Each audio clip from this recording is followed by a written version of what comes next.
আমার কলা হারিয়ে গেছে, খুঁজলাম চারিদিকে। হঠাৎ একদিন চোখে পড়লো কলা তো দাদার নিচে।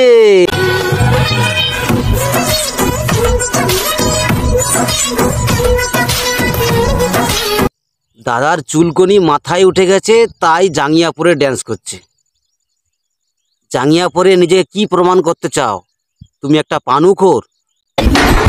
দাদা পানু দেখতে দেখতে পানু মাথায় উঠে গিয়েছিল, সেই জন্য প্যান্ট খুলে দিয়ে জাঙ্গিয়া পরা ড্যান্স করছে। আর একটা জিনিস লক্ষ্য করলাম, জাঙ্গিয়ার ভিতরে দাদার কলাটা কিন্তু সাইজের কলা। দাদা বাজার ঘুরলেও এরকম সাইজের কলা কোথাও পাওয়া যাবে না। তাই বলছি দাদা, এই কলাটা একটু সাবধানে রেখো। সারা জীবন এই কলা দিয়ে বউকে সুখী রাখতে হবে। হ্যাঁ, জাঙ্গিয়া পরে ড্যান্স করছো ঠিক আছে, তো একটু সাবধানে ড্যান্স করবে। ড্যান্স করতে করতে যেন ওই কলাটার সাথে দুটো মিষ্টিও যাতে খুলে না যায়, এটা একটু সাবধানে ড্যান্স করবে, ঠিক আছে?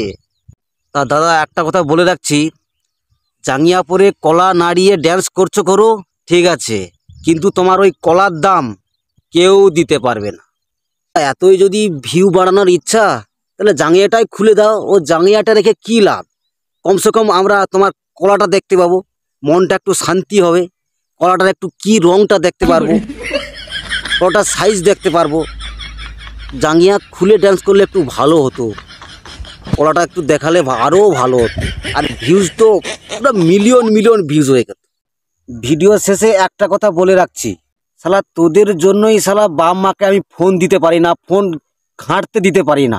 এই তোদের শালা ওই জাঙ্গিয়া পরা, কেউ ব্লাউজ পরা, কেউ সায়া পরা, কেউ পেট দেখানা, কেউ সেটা দেখানোর জন্য আমি বাবা মাকে ফোনই দিতে পারি না।